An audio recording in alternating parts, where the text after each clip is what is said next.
This is an intro. Intro. Hustle and Flow Chart with your boy, My boy. Matt Wolf and Joe Fier. Hey. Yo. Hi there. How you doing today? I'm good. It's the end of the day. End of the day? Long podcast day. Yeah, we recorded one episode today. Yeah, I kind of like this onesie kind of recording day. Don't get used to it. I know. Usually we're brain dead by this time of the day, but we're not today. I feel great. Nope.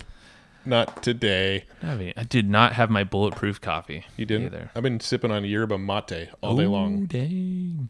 Because that's what I do now. I know. I've not had that either. So, Yeah. I don't know, man. I just got this natural energy. Just got this natural energy. All right, man. Well, what are we doing today, huh? Well, today we're talking about stickers. We are talking about stickers, and we have a lot of stickers pretty much everywhere. Even Yeah. on our hydro flasks. On our hydro flasks, on your laptop, on Pretty much everywhere. your forehead. Yes, my forehead. I always have a sticker on my forehead. It's for covering up the third eye because it's so powerful. So when we do get stickers, so I've actually ordered stickers from multiple places, and when we do get stickers, we actually get them from Sticker Mule, and it might sound like we're sponsored by Sticker Mule, but we're really not. We really just use their service because they have really good stickers. Because they're pretty much the best stickers in the world that we've seen, at least. Yeah. But today we've got one of the founders of Sticker Mule on the call. His name is the CEO. The CEO and co-founder. His name is Anthony Constantino, and we had a nice little discussion about the history of Sticker Mule, how he got started, where the name Sticker Mule came from, why he likes manufacturing, how he plans his manufacturing processes, how he does his marketing. They did an AppSumo deal, so we talked to him about how the AppSumo deal went. We talked to him about hiring, how he hires employees, what the hardest employees to hire for were. Some just interesting stories around his business and some of his friends' businesses. We cover a lot of ground with him. I think you just covered everything, the whole episode right there. Yeah. I don't even have to say anything. This is great. You don't? Okay, moving on.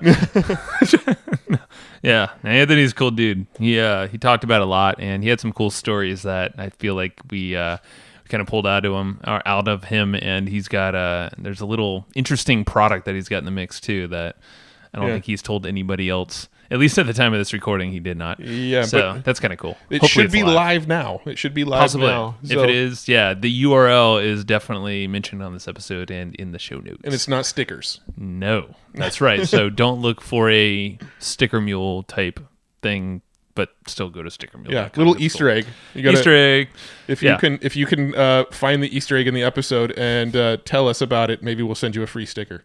Yeah, maybe so. Yeah, just email us or, hit the contact button on our website. It's pretty easy to find us. Yeah. And reply to them emails. As with all episodes, we took notes on this one. Hey, we did do, and I like how your voice went really high there. Yeah. Notes! We took notes. I'm so happy about taking notes. Oh, my God. My notes are so cool. We took some amazing notes from Anthony. But you can't look at my notes, Matt, because they're better than yours. Okay. No, actually, we got the same ones. We have the same notes. Just more scribbles. Yeah, if you go to hustleandflowchart.com/comp, our notes have all the systems and processes and the backstory and the resources and all the stuff that was mentioned on this episode, all in a simple Cliff's Note-like format.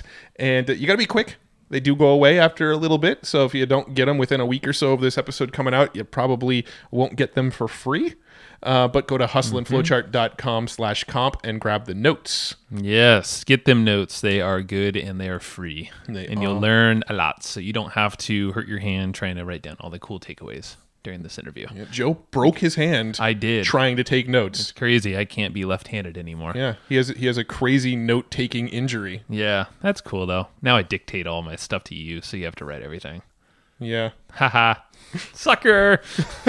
So that's not true, by the way. No, it's not true. Go to hustleandflowchart.com/comp. You'll love them, and we got some other cool stuff for you too if you do that. Yeah. So also we have a badass sponsor, and because they have a badass tool that we love because it gives us badass results. Yes. And we are paid to say this, but we're willingly saying this because we actually love this tool. Yeah. And that tool is Ahrefs. That's ahrefs.com. They have a 7-day, $7 trial. So for $1 a day, you can get in there, see if you like it. You're going to like it. Spoiler. But go check it out for 7 days for $7. One thing that we were actually literally before hitting record on this intro, we were in Ahrefs messing around. Did you know, Joe, did you know this? And I know you know this as of 10 minutes ago, but did you know this as of yesterday?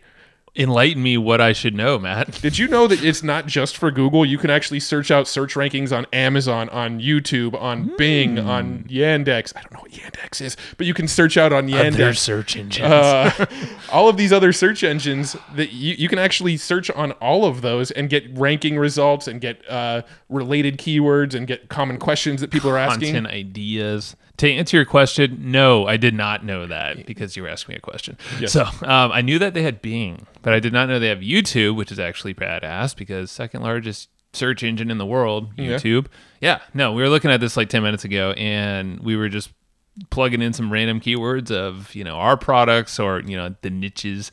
I would say it's like a good idea to drum up content ideas, see the relevancy of, or, get some maybe lateral keywords or some things that you might not have thought of. You can see the popularity of these things and actually dive deeper. Cool thing with Ahrefs is like, not only are you going to see the content idea or the keyword, you can then click into that one and then go down the web even further and see like all the keyword difficulty, all the ideas from that keyword. So peeling back the layers on the onion. That's all you're doing. So Ahrefs makes it easy. What I thought was cool too about like the whole Amazon, you can actually search Amazon. So if you, let's say you're in like the wedding niche or something, you can type in like a wedding keyword, search my wife, search on Amazon, and it will actually tell you what the most search topics around weddings are on Amazon, and that can help you title your book and kind of get some better rankings if you put a book out there. True that. So if you go like niche level, you can definitely get some ideas on what are the popular terms that people are using. Because you want to just the tool that keeps on giving. It is. So go to ahrefs.com. That's ahrefs.com. And like Matt said, there is a $7 7-day trial that is basically $1 a day. I think I did the math right. And that's Close. like 100 cents a day. Something like that. You could find that on your street, I bet. Just 700 walk the pennies. streets. Yeah, Joe has more than that in his couch cushions. Yeah, and I hope you do too. So go check it out. You're going to love it. And thank you, Ahrefs, for sponsoring our show and for your amazing tool. We will continue to use you. Let's go talk to Anthony Constantino about what goes into running a mega company around selling stickers. Stickers! Hey, Anthony. Welcome to the show, man. Awesome. Thanks for having me. Yeah. No, we've been longtime buyers of stickers from you. Matt was actually, and we're on video. I'm like, this thing's like covered with stickers over here, and half of them are yours, which is pretty cool. Yeah. I think we got connected through Jeremy Weiss. Do you know Jeremy? Yeah. It's so long ago. I think we were emailing back and forth originally. I think it's been a few months. And one of my earlier podcasts with him, and then maybe he thought I was amusing. So, we'll figure out what. You built a pretty cool company, and anybody who's built a pretty cool company is amusing to our audience. So, for sure. Or maybe he just wanted to doom you guys have a bad interview. And I know. We haven't had one yet, man, that we published at least. Just kidding. Yeah, man. So let's kick it off because you have Sticker Mule as your company, and all these sticker references we've been talking about, and badass, high quality. We use it for a lot of our marketing for our podcast and just brand in general, which is rad. So appreciate all the stuff that you guys bring to the world.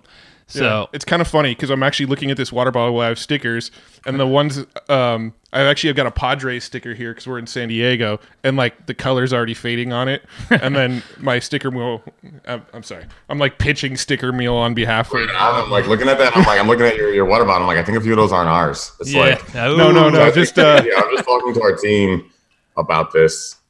That we go out into the world and sometimes we run into people that like are selling stickers or giving away stickers that aren't ours, and I'm like, we should do something to fix that. Yeah.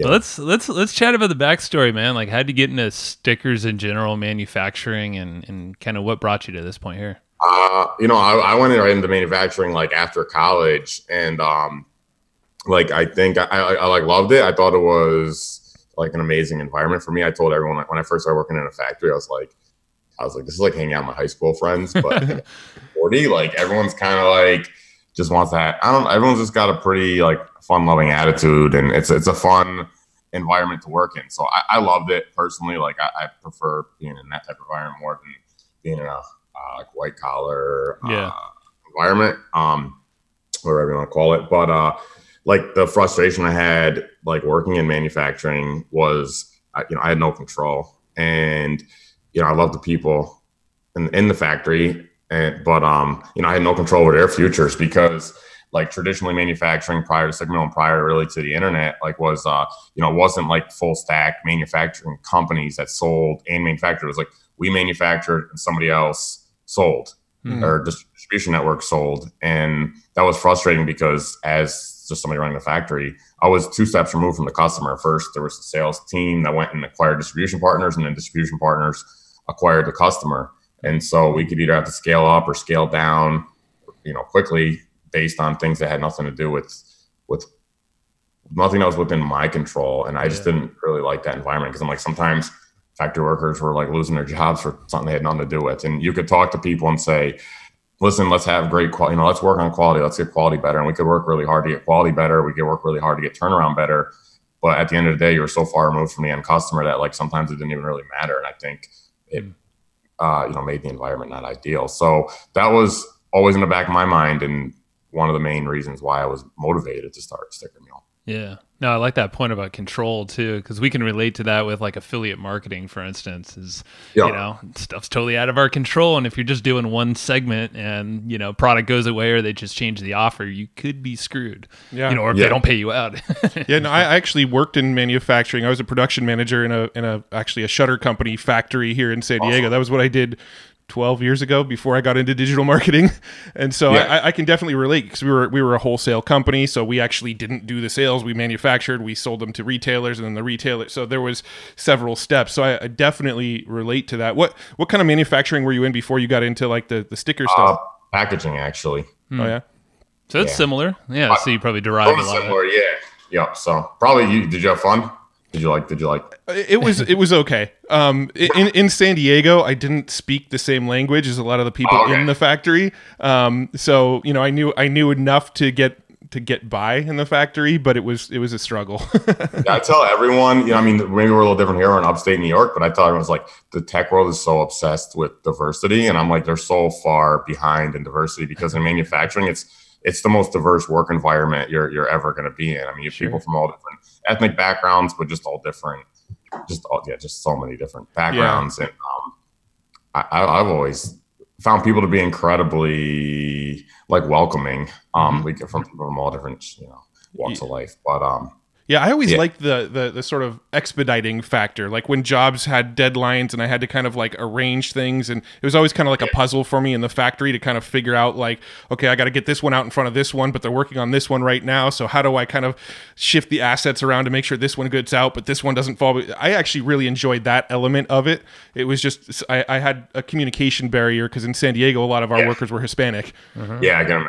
I just started learning Spanish, so it's good to know, man. Everywhere. Yeah. So. Well, what's so you were there? You said that was like. I was there, and like my boss, at the time, like he ended up retiring, and as he retired, I just started. He had been in manufacturing his whole life, and I just kind of like right around his retirement date, just started BSing with him about the idea of starting an internet manufacturing company. He had the same frustration as me. He lived it his whole life. And I said, we should start an internet manufacturing company. And he was actually a guy that got through his whole career without even using a computer, because he started a long time ago. Yeah. And he's like, what do you even do on the internet? And, I showed him some options. I showed him this company, Zazzle, which is still doing really well.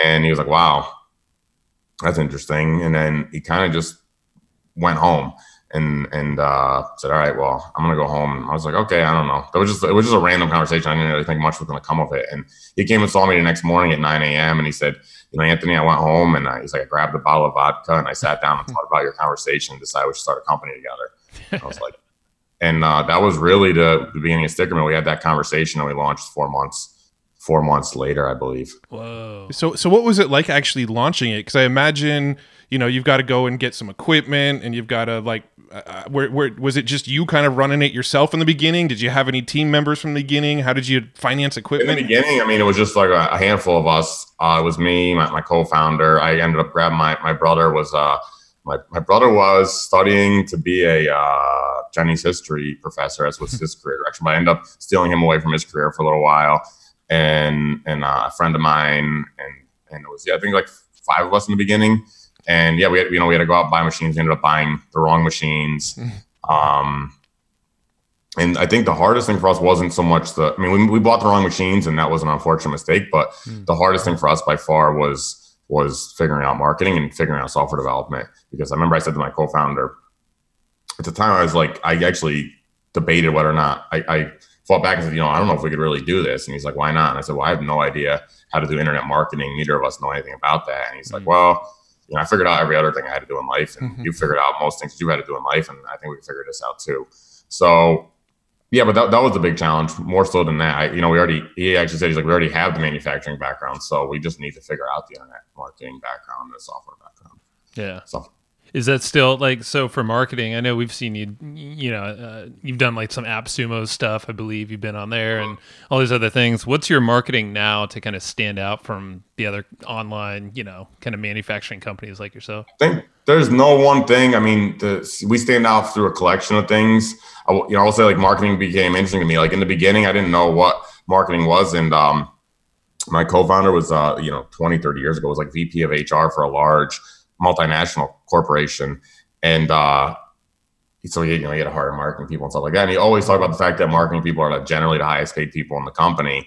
And I didn't really understand why until I started doing it. And marketing's like hard, but it's also a lot of fun. But there's no, I don't know. There's no one thing. There's no one thing because there's such a collection of I like things that once you implement it, you have it banked like forever. So a simple example is which everyone's probably familiar with, is like adding PayPal to your checkout process. And it's a simple example, but once you get that implemented, you got that forever, and it's like forever helping you acquire customers that you wouldn't otherwise be able to acquire because you don't have PayPal. So I like putting things in place that just run once you put them in place. Yeah, for sure. Do you remember back in the very beginning when you got your equipment, you were kind of ready to start rolling? Do you remember how you got your first customers? Oh yeah. I was really, at the time there was, I don't know if they still exist, but at the time, the internet was just Web 2.0 thing was happening. Everyone was talking about the cool new designs. And at the time there were these web design galleries that would just talk about they would just showcase the cool new designs of the week. And you could go submit yourself, and if they liked you, they would feature you. So we went, I think the first day we launched, I went and submitted us to a bunch of web design galleries, and we got picked up by some of the more popular ones. They sent us massive traffic, and we got 10 orders the first day, we were like, holy shit, 10 orders. And one is pretty cool. And so we got that initial blitz of traffic from there. And then a lot of bloggers would follow these galleries. And then we started getting blog articles with people saying 5 sites you need to check out, or 5 cool examples of whatever, so we got a bunch of articles in that regard. And then it was really just, nights and weekends of me and my brother, reaching out to people that had blogs and could talk about us and saying hey, we got this new company. Would you like to try it out? And if you like it, maybe you could say something about us on your website. Yeah, dude, it's like guerrilla online marketing almost, It's just kind of, I think so many people think I got to do ads and then spend this budget. It's no, there's actually so many organic ways if you're just reaching out, cold we didn't do any ads for 2 years. We didn't run ads. We didn't really send emails. We just did that for the first 2 years. I was obsessed with reaching out. Every time I was on a website, if I felt I could get in touch with the owner of the website, I just shoot him an email. Yeah. And my brother was doing the same thing. So it was just 2 of us were just nonstop. I think it's the best thing you can do in the beginning. Just hit up all the influencers, people with an audience already, and then just leverage their audience to pass them your way. Just make it a win-win. Yeah, for sure. Yeah, exactly. So do you still have the same love for manufacturing, or has it faded a little? Oh no, I mean that's actually still my main focus. I still, I've actually, I've handed off other aspects of the company. I mean, I probably still spend a decent amount of time thinking about marketing more, but I don't know. But no, I mean, most of I've handed off almost everything except manufacturing. We don't have a VP of manufacturing. I still run still run operations for us. Gotcha. Yeah. So your day to day kind of lies more in the factory and doing all that stuff still. And it's like surprising. People bother me like when you hire VP of manufacturing. In fact, my co-founder bothers me. He's 78 now and he's not active in the company, but he bothers me from time to time. And I'm like, we got 2 plant managers and they're doing great. And we've known each other for quite a long time. We get along really well, and they don't want a new boss. So I'm like, look, as long as like things run smoothly, like you're not going to get a boss. You guys can keep reporting directly. But to be honest, like our team is amazing, and even though I'm technically in charge of manufacturing, I'd really not have to do that much. Like they come and talk to me if they need something. Everybody kind of knows their role and where they're supposed to be and what they're supposed to be doing. So. Yeah, people here are amazing. They know what to do, and like they know when to reach out. They don't know what to do. I mean, it's a bit of an art figuring out how to do that. But that's the way we work. I'm like, call me if you have a problem or talk to me. I'm in the factory every day, but I'm just goofing off. That's awesome, man. That's cool. So where'd the name Sticker Mule come from? My co-founder pushed me to start the company, and we went to we got incorporated. The next day, actually, we went, and he had a friend of his that was a lawyer, and his lawyer friend was like 80, and we went and saw him, and he said, "Look, me and Anthony want to start an internet company together." And the guy goes, "The internet?" I say, "That's wonderful." I think his grandkids say that's wonderful. I mean, he didn't have a computer either. Yeah. He had a secretary that dictated everything. He dictated to, and so we went and saw him, and then we came back. All right, we're incorporated now. Like now we got to get programmers. So I found programmers, and I called them, and I said, "Look, we want to create an internet manufacturing company, and we want your help to do it." And they said, "All right, well, what are you guys going to sell?" I said, "Well, we're not really sure yet. Some sort of manufactured product." And they said, "All right, well, what's your budget?" And I said, "Well, we don't really know that either because we've never done anything like this before." And the guy goes, "Well, I don't mean to be rude, but you don't know what you want to sell. You don't know your budget. I don't think I can work with you." So I was on speakerphone. I sort of looked at my co-founder, and he's like, kind of like nodded me, like, go ahead. And I said, "All right, well, we can spend $100,000. The guy said, "All right, I can see you next week." So we flew out and we saw him, and we had a concept for how we wanted the ordering process to work. We had mock-ups of how we wanted the ordering process to work, but we still didn't have a product picked out. And he met us, and he's like, "I like your concept. I like you guys. I'm sure you also like the fact that we had a decent budget." And he said, "I want to start this next week, but you guys got to decide what you want to do." So we came back and we batted a few things around. We were just like, it just came so quickly. We just were like, all right, well, a lot of domains are taken. So what can we do that would work? So first thing we just jumped, we're like, well, animals are humorous. Let's do animal. And then we just started like doing weird combinations of like product plus animal. And then Sticker Mule came up, and we're like, all right. I love it. Let's do that. I think we're like Sticker Monkey. We're like, Sticker Mule sounds better. Let's do it that. Let's go. Nice. I love how like not scientific it is. Like some of the best names and companies are just like that. Like, well, what's the domain available? Or like my pet's name or something combined with something else, Exactly. Like me and our lead designer, we talk about this, and people see our logo, like, well, you have the best logo ever. You have such a cool brand name. And we're like, honestly, if the company sucked, you probably would not say that. Right. So I think if you do a good job and you execute well as a company, people say your brand's good and your name's good. Wow, you got a cool name. But if you went to Sticker Mule and it was just this terrible website with, nothing going on there, like, I don't know if people would say Sticker Mule's a cool name still, I think. Yeah. So, and even like the logo, like he's obviously, he designed the logo and he's obviously proud of the logo, but he's like, I don't know. He's like, if the company wasn't good, so, we don't get so stressed out about things like that. I always wonder how many companies are started by just like finding domain names, just like searching out domain names, and then like people just picking the company name. I bet a lot. I would wager it's really high, especially an online company for sure. Yeah. What's like what do you think lets you stand out, or like you said, delivers a really high quality product, which says for itself. Like our logos for company, like they're freaking high quality. Like you were saying, like a lot of them will just diminish in color, whatever, rub off. But like, what's the common thing that lets you guys stand out from the pack in terms of just overall and maybe some granular things? Well, like first in regards to quality, I think that's a funny topic because, if you go on our website, I think we almost never, I hope we never use the word quality. Like I kind of banned us from using that word because people are like, oh, I have high quality. And like, people don't believe you when you say that. Like, quality should just be a given. So our attitude towards quality is like, we have to have the best quality, but we're not going to talk about it. People in we're in 2019 now, people just expect things to be good. Sure. Like, so, and if you're saying, oh, I got high quality, people are wondering like, do you really have high quality? Like, or just like saying you have high. So we don't talk about that. I think, but we do have, great quality. I mean, we said from day one, we were like, on the customer end, we want things to be fast, simple, and fun. So we are obsessed with like those three things. Like, people don't want to waste time. People want things quickly, whether it's like people don't want to wait for a response from customer service. People don't want to wait for their package to arrive. People don't want to be in checkout for 10 minutes. They want to be in checkout for 30 seconds or 10.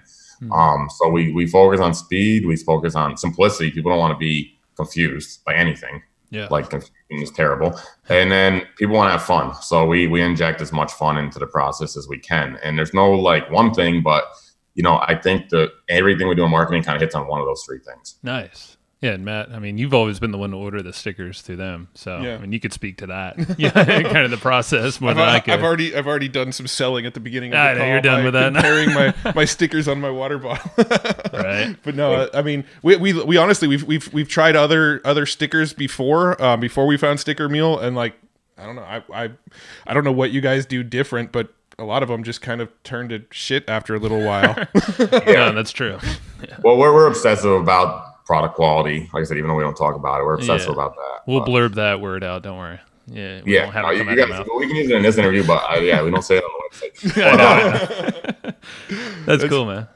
We try to make it as fun as possible. I think like somebody asked me this before, like, what's on the example you did that's fun? Like, I couldn't think. And then I remember, like a few years ago, we don't have that many designers. At the time, we only had two.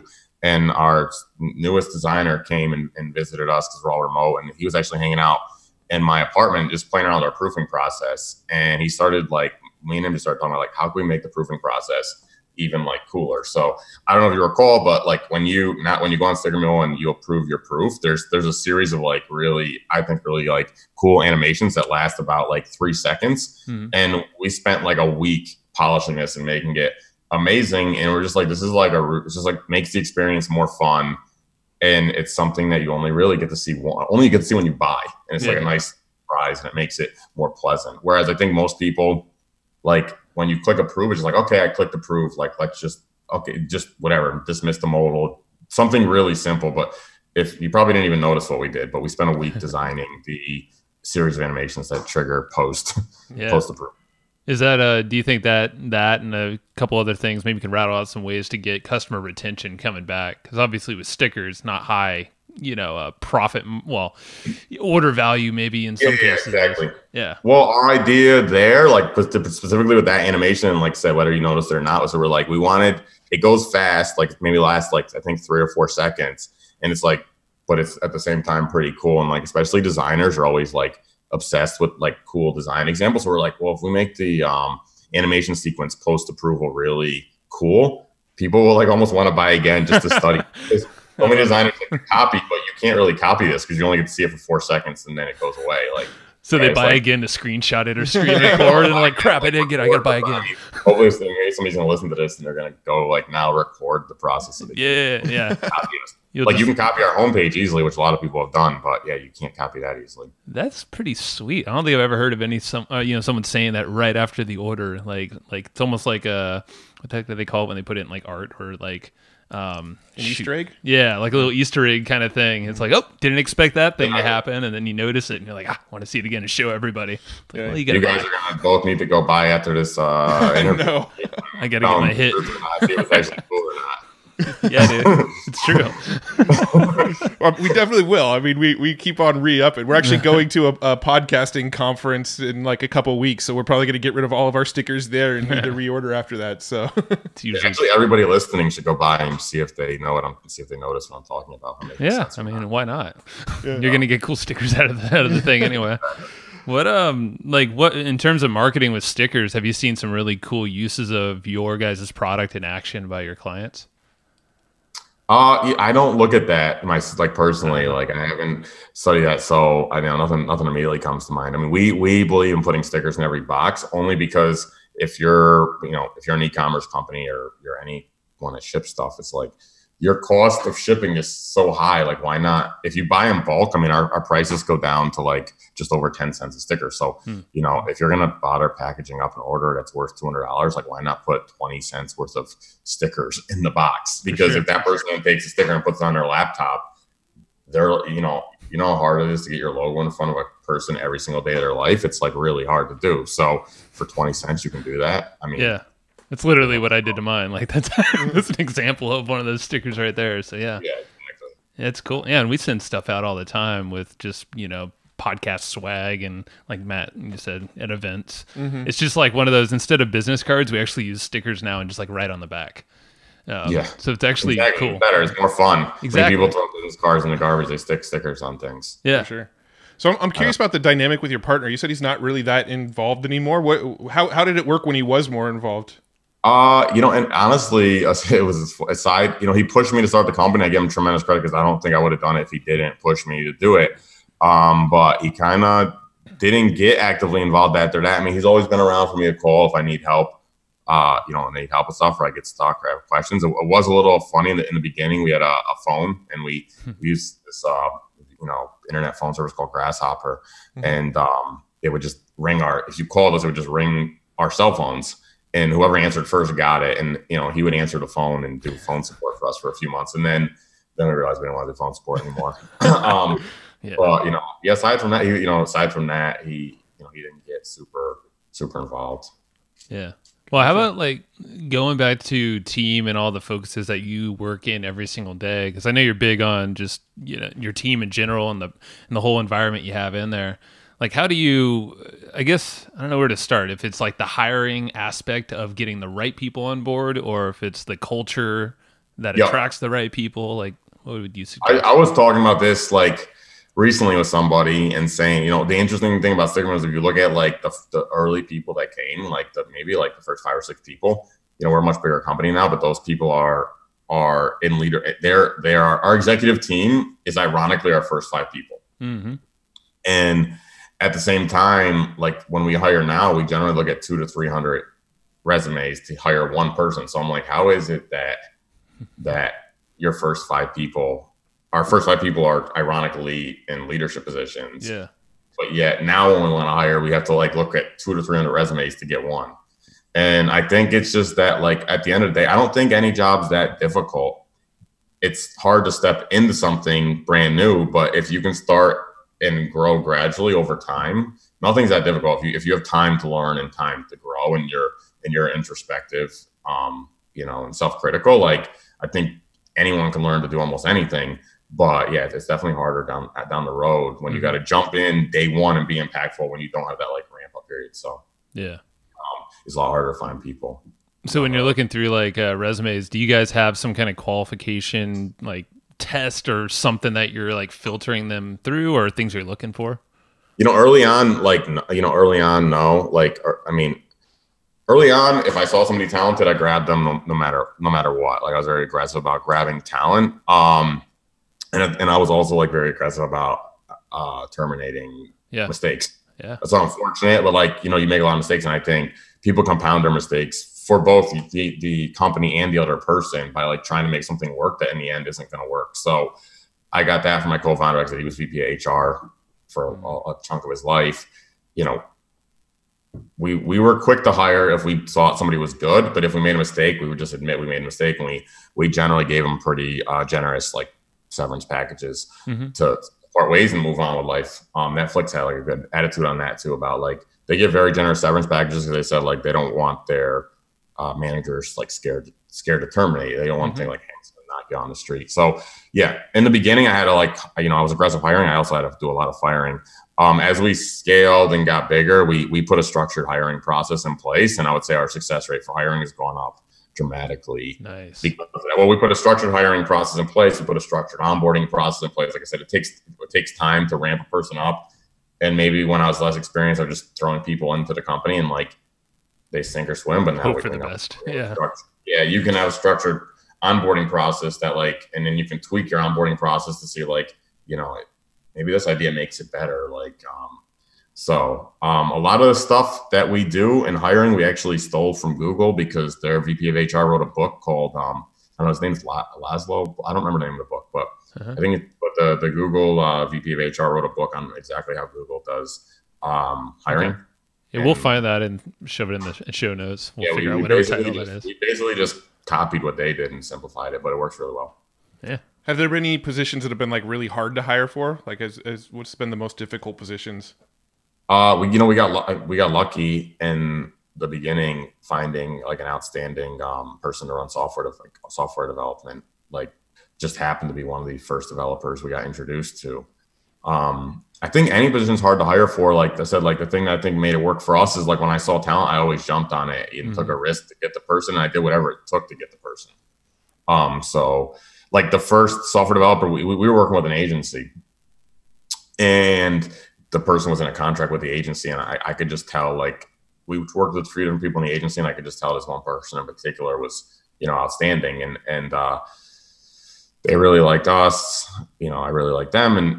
But they were like, I'm in an employment contract. I can't come work for you. So I called his boss and just negotiated and did whatever I need to do to get him to break that contract. So we ended up paying a fair amount of money to break him from that contract, which was expensive for us at the time. We were still a new company, but in my mind, I was like, well, we can't be a technology company without an amazing software developer. So I got to do whatever I can take to get this guy. But I've had similar situations, in other parts of the company where I was like, I need an amazing person for this role. And I found somebody I thought was amazing, and I went all out to get them, and, it didn't work out.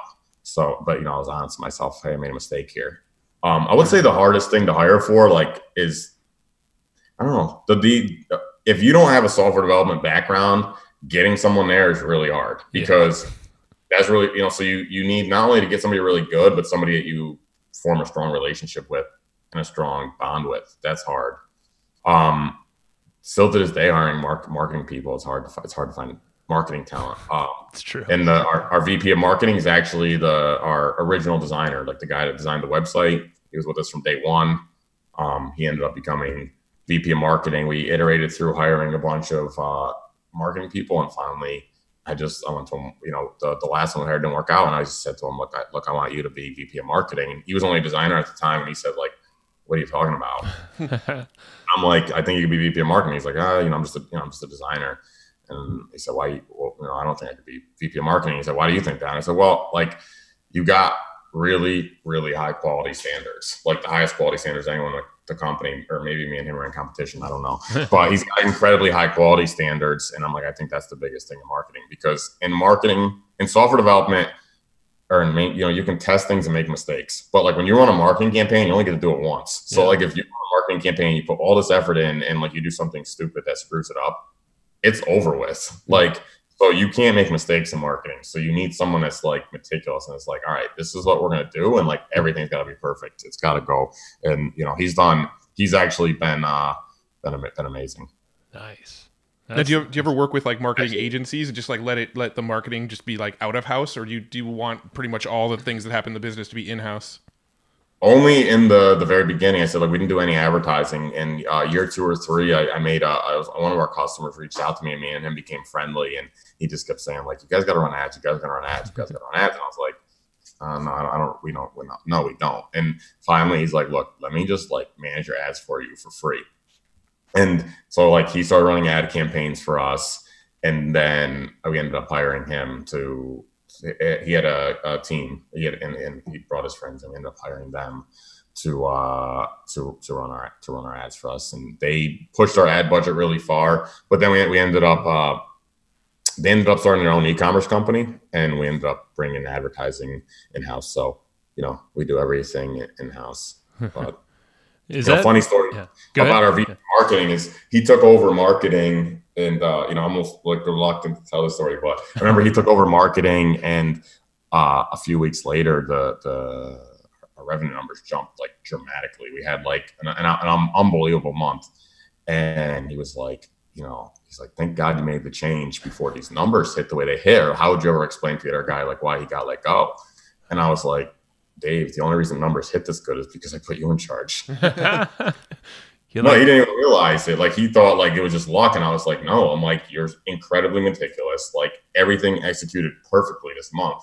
And because of that, like, our numbers, our numbers popped. And I think people have seen, we see that more and more. That's awesome. That's a cool story, man. And I think you're totally right. It's if you have an attention to detail and a focus to learn, like you're gonna make something good happen out of that whole combo. Yeah, exactly. And it sounds like that's exactly what you do. And we have even a note down here is like you kind of obsess over simplicity as well. Yep. So like let's talk into that a little bit, because it seems like you're kind of taking that with your team structure, maybe even manufacturer marketing. It sounds like it's not like over complicated. Yeah, you almost feel like like when you think of manufacturing and you think of simplicity, they're like oxymorons, you know? Like right. So what's your approach to that? Just like your general approach, and then maybe there's some specifics we can shine on. I can like the best like lesson in simplicity I ever saw is when we started a company, we had to make a handbook, and like an employee handbook, and we had the lawyers write something, and it ended up being 30 pages long. And I was showing it to my co-founder, and he ripped it down from 30 pages to 10. And he was like, at the end of the day, I don't know, at the end of the day, does it really, like, you could say, does it really matter if you have a 30-page handbook or a 10-page handbook? Does it really matter? But it just was like, it meant something to him. He's like, no one's going to read 30 pages. People might read 10. So we spent like a whole day, like ripping out as many words as we could rip out of this handbook, and even fighting with the lawyers, because lawyers were like, this doesn't really protect you. Yeah. And he's like, we have to get it as simple as possible. And if in a way that people can understand. And if you're saying like, you don't feel we're legally protected because of X, Y, and Z, he always erred on the side, like, let's just make it simple. Like, we want people to be able to understand this. And like, that was like a good lesson. Like for me to be like, wow, this guy's like obsessive to this extent. Over so many people be like, who cares about the handbook? This is what the lawyers we should use. Who cares? Like, we didn't even have that many employees at the time. So why are we spending all day on this? But it's just like he had that in his, he just had to fix it. Like, so I think our attitude is like everything that you can fix. Anytime you can make something easier, we do it. And even if it seems like insignificant, you just do it. And I had a situation where, a friend of mine, maybe another situation, but a friend of mine at a restaurant, and, the restaurant was struggling. And like one of the things that was noticeably wrong with the restaurant, to me at least, was they had a light that was like flickering. And I was like, fix that light.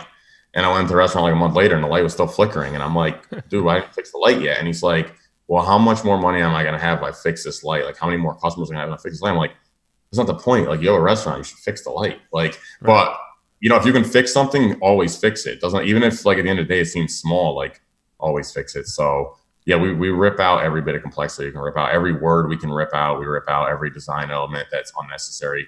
We really try to not have anything unnecessary on the website. And when you get into marketing, especially when you start talking to SEO guys, that becomes a bit of a battle, because SEO people want more content, more stuff.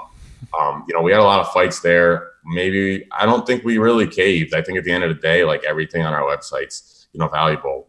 We added videos. Maybe that helps with SEO, but at the same time, our videos are amazing, and they're insightful. They're not like just wasted space on the page to try to rank higher. Yeah. With that like flickering light story in the restaurant, I think there's like, it may be conscious, it may be subconscious, but I imagine like people come into that restaurant, they see something like a light flickering, and they're like, man, they haven't changed that light bulb the last couple times I've been here. What else are they letting slide? Sure. Exactly. Oh, there you go. There's actually it's kind of ironic, but one of the masterminds we're in, the last like 2 we've been in there, and they're like, it's a once every 3 months or something, and we sit underneath a fucking flickering light, and we were like, what the hell is going on? And that's actually crossed our minds. I love the example, because like, yep, we've lived it. I know, I was thinking that exact same thing. I'm sure you were. And I wasn't sure if I hope my friend doesn't listen to this, but that's okay. Maybe he'll fix the light. If he listens, he'll fix the light. Yeah, send him a light bulb, make him happy. I don't know. Well, you didn't drop his name or his restaurant name, right. So it's not hurting him. Do you have like a process for when you're trying to simplify things, or you come across something? Is it you, or is it your team? Like, do you have a procedure for that whole process there? No, I mean, we have no particular process. I think everyone has that mindset. Like, if you can make something better, just do it. We use Asana. Like, I love Asana. I don't know how we would operate without it. That's our favorite task management tool. So yeah, if somebody has an idea, like, we put it in Asana. Like, maybe, like, for example, I might put in there fix light in XYZ room. I would put it in there and assign it to the relevant person, and they would go fix the light. If somebody has a more complicated idea, like I'm trying to think of an example. We actually just built, we ship a lot of, we started selling custom samples for $9. So we ship a lot of 10-unit orders. Mm-hmm.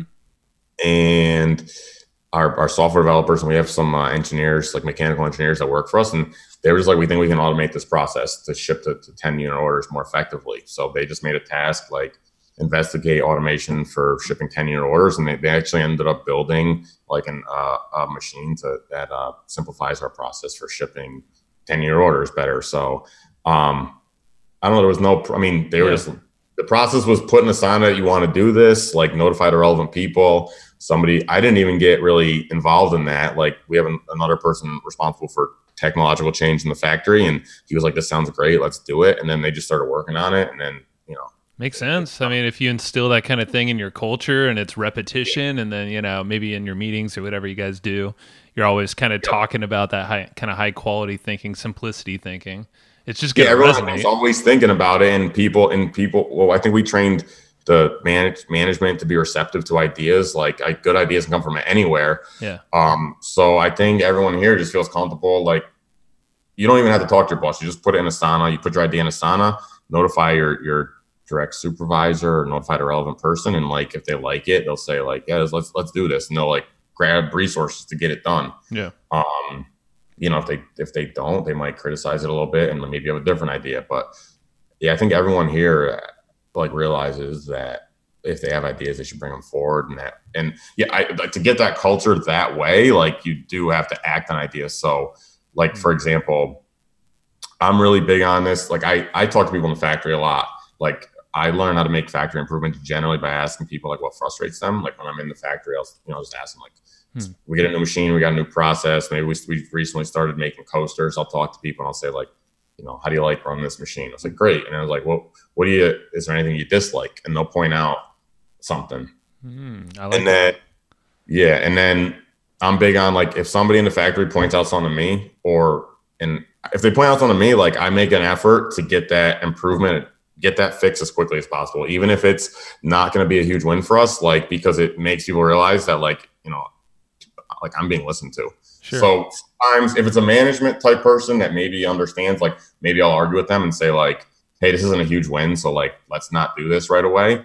But if it's like a factory floor person or a customer service person, like I like train people to listen to their ideas and try and act on them, because if you don't listen to them, they're going to stop giving you ideas. That's true. They're giving you more. So yeah, and that's customer service. Even said it, like you can get probably some of your best ideas through customer service if you're actually listening, but most are just like, screw off, you're just complaining. And it's like, no, like all of our best, your best ideas come from like frontline people, whether it's manufacturing, customer service, like especially for back-end automations, it's going to come from frontline people. So I think we kind of just teach people like, if you give us ideas, like we're going to listen to them and implement them.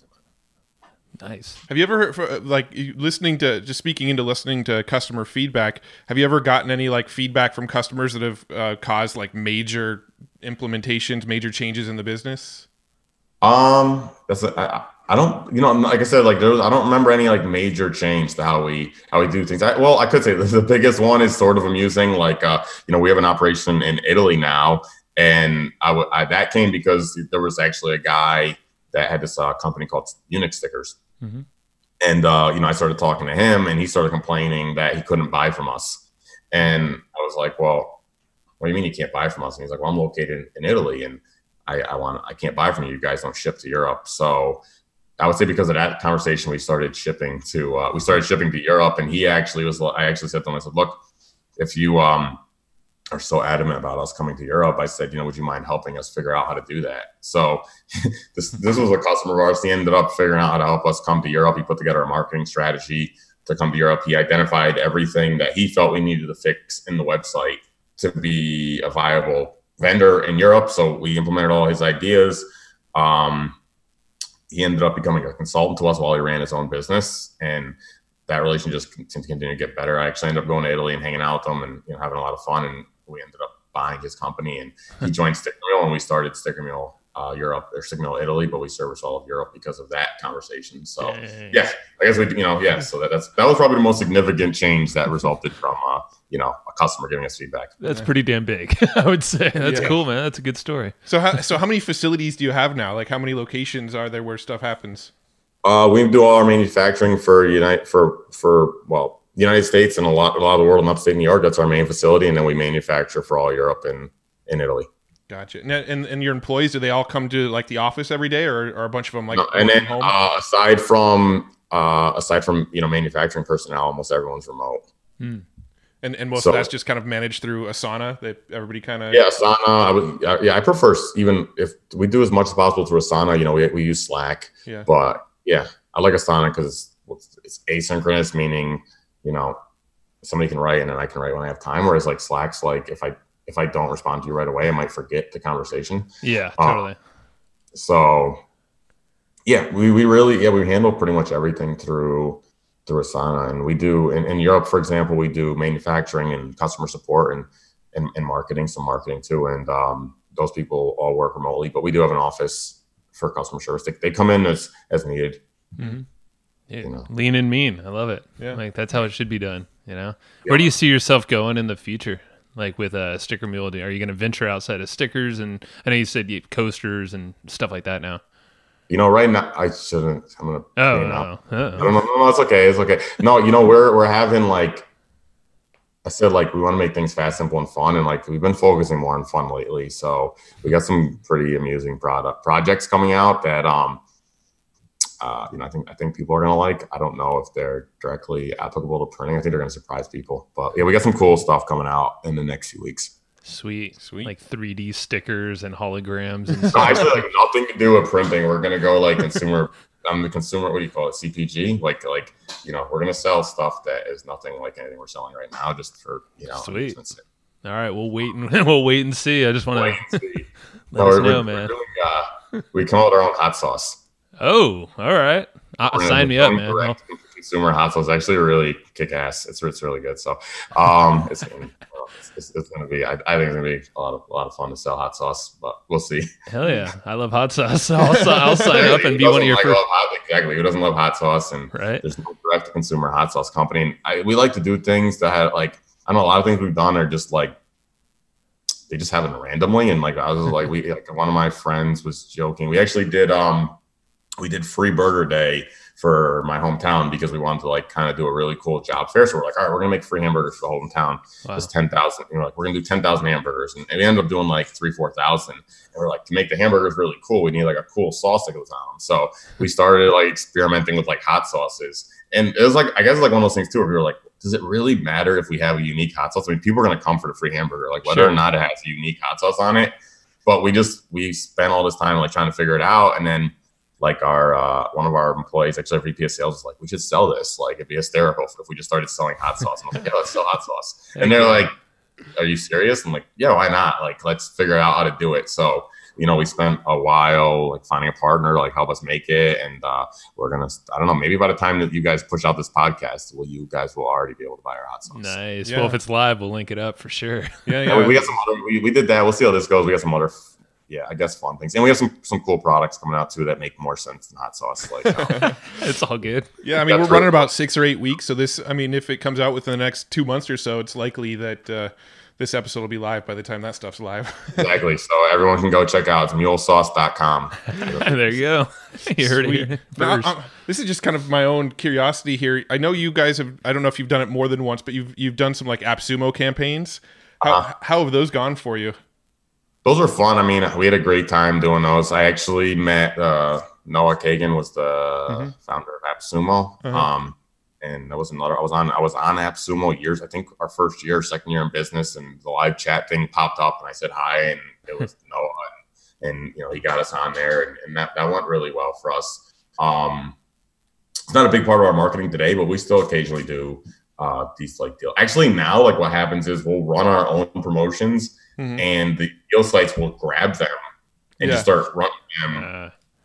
Like reselling our promotions. And like this. So yeah, we don't I don't believe we specifically work with any deal sites intentionally anymore, but some of them still grab our stuff. Yeah. Have you had any like promotions that have just been like really big wins where you're like, wow, that worked really well? Goofy to say, most of them goes over surprisingly well. Yeah. That's good. Most of them, yeah. People, I think, like Sticker Mule at this point, and whatever we do people seem to enjoy it and want to talk about it. Sweet. Nice, yeah, I mean, dude. you got some pretty good brand equity now that it makes it more and more effortless as the brand grows. It was a lot of time getting to that point as well, it's paying off, dude. So good job on that for sure, man.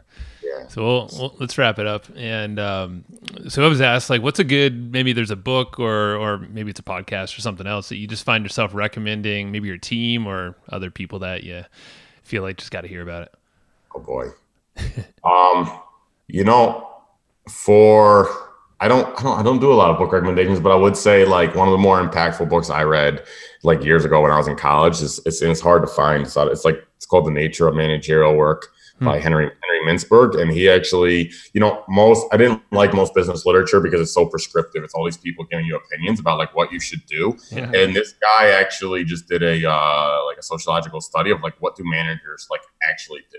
So his book isn't telling you what to do. It's just he wrote a book saying like, look, I followed around, or I had a team of people follow around, I think 1,000 managers, and this is like what they actually do. And the one thing that stuck with me from it was like the average manager's day is like incredibly frenetic. So people think like you should be, I don't know, maybe like in control, but the average manager is changing what they do like every 2 or 3 minutes. And if you look at my day, like it is like that. It's like, and I think reading that and like understanding that from day one was like very helpful for me. I don't have a structured day. I just like stuff hits me from all different angles. And I don't know, I manage that. I also like working that way, but I'll be talking to one person 1 minute and I'll be talking to another person the next 5 minutes. And, as we've had some of our own people transition into management, they actually at times felt like they were, I've had people say they felt like maybe they were struggling as managers because their day was like this. They felt like they were not in control, and it was helpful for me to explain to them, like, no, this is like what your day's gonna probably be like. This is normal. So especially, I like that. Yeah. I like that, man. Yeah, because I feel like our days are very similar to that. I know mine especially. So it's normal. Yeah. It's cool. Yeah, exactly. I mean, if you're getting good results, it's fine. Sure. Yeah, we used to ask the question on the podcast to every once in a while, like, what does the day in the life look like for you as an entrepreneur? And it's like nobody has like a day in the life of an entrepreneur. Every day looks different than yesterday, pretty much. There's probably a handful of things. My days change very. I think it's kind of why you become an entrepreneur too, so you're not bored with just doing the same shit every day. I think it's like, I mean, yes and no, I guess in certain cases, but I know for me, I'm like, I like to test new things. Yeah, if you have ADD, it's to help. I don't know if I have ADD. I joke, but I mean, if I do have ADD, it could be helpful. Well, you're putting it to good use, so it's all good. Exactly. No, it could be a superpower. Or all right, man. Well, I know we mentioned Sticker Mule a million times. So stickermule.com, I'm sure is like the best place they can check out. Anywhere else that you want to send people? Yeah, now you can check out mulesauce.com too and get what's soon to be the internet's best hot sauce. Nice. Nice. Love it, man. All right, Anthony. Well, appreciate your time, dude. All right. Thank you. Thanks. Man, that was awesome. All right, man. Thanks, everybody, for listening to this episode of the Hustle and Flowchart podcast. Before taking the time to listen, we want to give you something a little bit special.